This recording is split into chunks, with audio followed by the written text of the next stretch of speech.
방문해 주셔서 감사합니다. 여러분 모두 행복한 일만 가득하세요. 구독과 좋아요는 큰 힘이 됩니다. 고금소총 야담전설, 오늘의 이야기 시작합니다.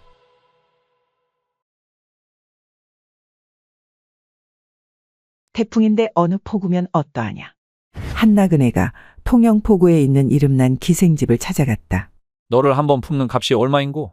모풍이면 30냥, 폭풍이면 50냥, 태풍이면 100냥인데. 얼라리여, 과연 포구다운 계산법이 참으로 재미지는구먼. 그렇게 흥정을 마친 두 남녀는 우선 무풍에서부터 일을 시작했다. 그러나 기생은 마치 나무등골처럼 움직이질 않았다. 이보게, 송장이 아닌 다음에야 좀 움직여줘야 할 게 아닌가? 나그네의 불만스러운 투정에 기생이 무표정하게 대답했다. 모풍은 원래 이래예. 그럼 폭풍으로 하자. 그러자 기생이 몸을 심히 굽이치기 시작하니 사내는 크게 흥이 나서 소리쳤다. 그럼 이번엔 태풍으로? 순간 굉장한 진동에 나그네의 나룻배가 갈팡질팡하더니 이내 기생의 엉덩이로 쑥 들어가 버렸다. 순간 깜짝 놀란 기생이 외쳤다. 손님, 거긴 포구가 아니라예. 어서 빼세요. 시끄럽다. 태풍인데 아무 폭우면 어떠냐? 이 여자가 너의 부인인가? 한선비가 어느 날 그의 부인과 함께 산길을 가고 있었다. 그런데 그의 부인이 발을 헛디뎌 그만 연못에 빠지고 말았다. 졸지에 부인을 잃은 선비가 너무 슬퍼서 울고 있는데 갑자기 산신령이 나타나선 어린 여종을 보여주며 말했다. 이 여자가 내 부인이냐? 선비가 고개를 가로저으며 말했다. 아니옵니다. 다시 기생을 보여주며 말했다. 이 여자가 내 부인이냐? 아니옵니다. 산신령이 다시 양반집 교수를 보여주며 말했다. 이 여자가 내 부인이냐? 아니옵니다. 선비의 정직함에 감동한 산신령은 그의 부인을 살려줌과 동시에 새 여자를 선비의 첩이 되게 하였다.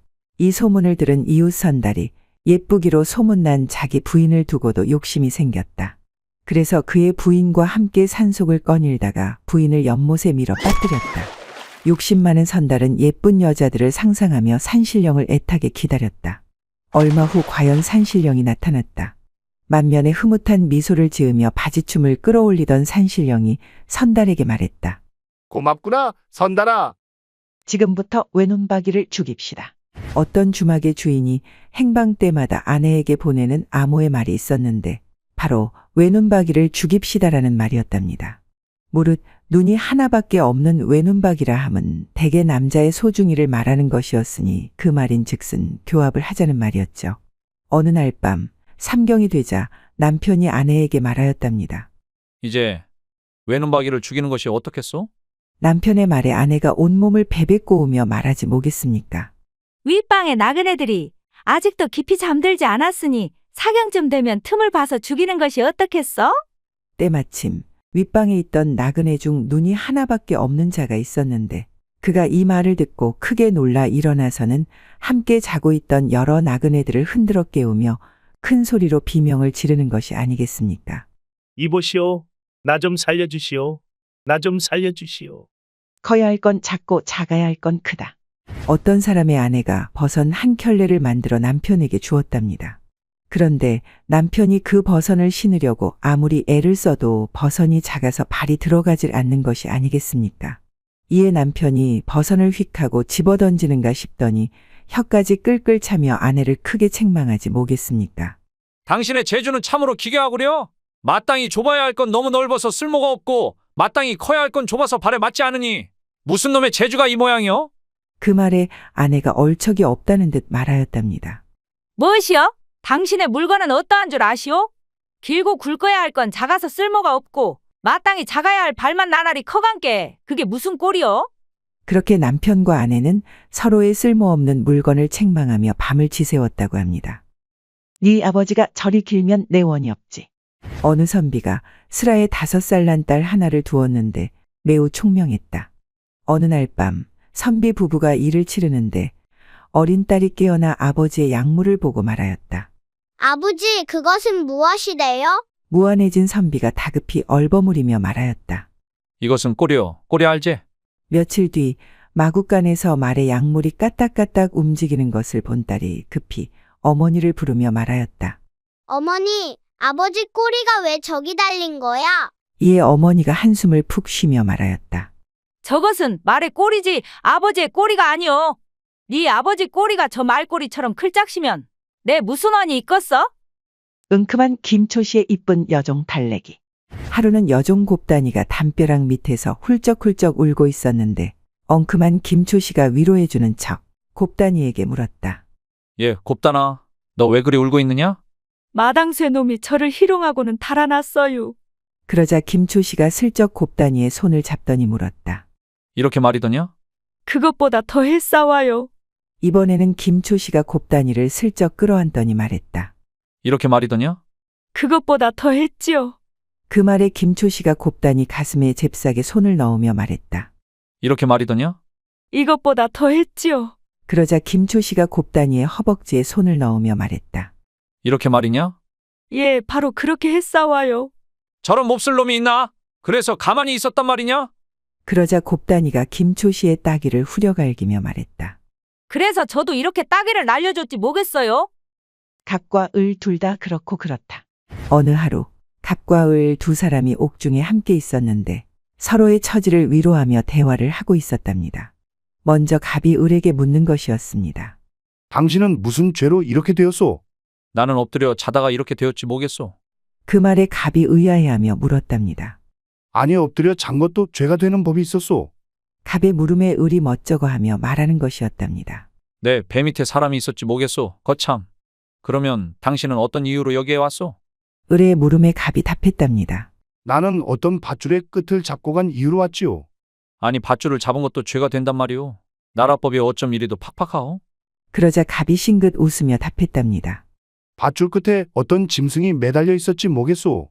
사연인즉 을은 남의 유부녀를 간통하여 들어왔고 갑은 남의 소를 훔치다가 들어온 것이었답니다. 그렇게 갑과 을은 서로의 등을 토닥거릴 뿐 아무 말이 없었답니다. 바람아 제발 쉬지 말고 불어다오. 어느 시골에 음사를 즐기는 사내가 있었다. 매일 밤 아내에게 갖가지 기교로 쾌락을 선사하니 아내 또한 그 맛에 재미가 들었다. 하루는 사내가 마당에 괴목나무에 아내를 묶어놓고 음사를 즐기고 있었다. 그런데 흥분이 극에 달하려는 순간 갑자기 집에 불이 났다. 사내는 당황한 나머지 나무에 묶인 아내도 잊은 채 불을 끌어갔다. 때마침 지나가던 스님이 사내를 도와 불을 끄려는데 들고 있던 부채가 신경 쓰여 둘 곳을 살피다. 마침 나무에 구멍이 보이길래 그 구멍에 부채를 냅다 꽂아놓고 불을 끄기 시작했다. 그런데 이따금씩 바람이 불 때면 구멍에서 야릇한 소리가 들려왔다. 알고 보니 이 구멍은 다름 아닌 아내의 옥문이었던 것이다. 잠시 후 살랑바람이 강풍으로 변해 부채가 요동치니 그렇지 않아도 흥분이 오를 대로 오른 아내가 그 흥을 버티지 못하고 외쳤다. 바람아 쉬지 말고 불어라. 초가상간 타든 말든 제발 쉬지 말고 불어라. 관찰사가 되려 이러는 것이죠. 조오늘이 황해도 관찰사로 있을 때의 일입니다. 조오늘은 항상 이른 새벽에 아미타불을 염송하는 것으로 하루를 시작했죠. 하루는 관내 9년을 순시하던 중 배천에 이르러 하루를 묵어갈 일이 있었답니다. 조오늘이 잠을 자고 있었는데 새벽이 되자 갑자기 밖에서 조오늘 하며 염송하는 소리가 들려오는 것이 아니겠습니까? 이에 잠을 깬 조오늘이 방문을 열어 주위를 살피니 배천 현감 박희문이 먼 산에 합장을 하고 염송을 하고 있지 뭐겠습니까? 아니 현감, 지금 뭐 하시는 게요? 이른 새벽부터. 이에 박희문이 배시시 웃으며 말하였답니다. 관찰사께서는 아미타불을 염송하여 성불코자 하시니 저는 조오늘을 염송하여 관찰사가 되고자 그리 하였나이다. 그 말에 조오늘은 그를 눈여겨 두었다가 훗날 조정의 그를 황해도 관찰사로 청거하였다고 합니다. 손이 세신 사람이 어디 있단 말이요. 어떤 총각이 이웃에 사는 여인을 사모하다 여인의 남편이 멀리 나가게 된 틈을 타서 그 여인과 상통을 하였다. 그러나 여인은 탄로날 기미가 보이자 두려웠던 나머지 총각을 강간죄로 관아에 고소하였다.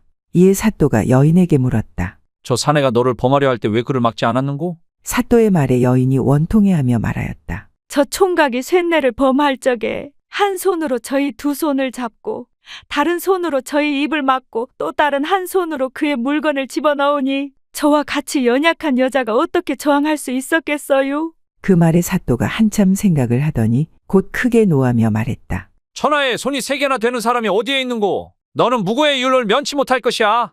사또의 불호령에 여인이 떨리는 목소리로 말하였다. 실은 저의 손을 잡고 입을 막은 손은 저 총각의 손이지만 저 사람의 물건을 집어넣은 손은 제 손이었구먼요. 여인의 말에 사또는 책상을 치면서 크게 웃었다 한다.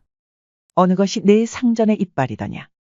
유랑하던 한선비가 어느 기생과 사랑하다 이별하게 되었다. 이에 기생이 슬피 울며 말하였다. 서방님, 이제 가면 언제 오겠소?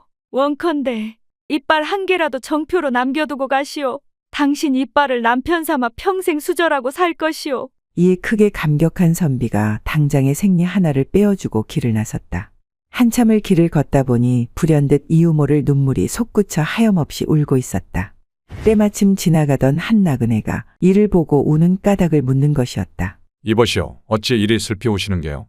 그게 말이오. 내 어떤 기생을 사랑하다 헤어졌는데 아직도 그 회포를 잊을 수가 없어 이리 우는 것이 아니겠소. 선비의 이야기를 찬찬히 들어보니 얼마 전 자기가 취했던 바로 그 기생이 아닌가. 괘씸했던 나그네가 당장에 종을 보내 자신의 이빨을 찾아오게 했다. 이에 기생이 한 주머니나 되도록 모아놓은 이빨을 던져주며 말했다. 어느 게 내 상전의 이빨이냐? 짧은 이야기 모음 재미있게 보셨나요? 오늘도 행복한 하루 되시기 바랍니다. 다음 시간에 더욱 재미진 이야기로 찾아오겠습니다. 구독과 좋아요, 알림 설정 부탁드립니다. 더 재미있는 이야기를 원하신다면 다음 동영상과 추천 동영상 꼭 시청 바랍니다. 감사합니다.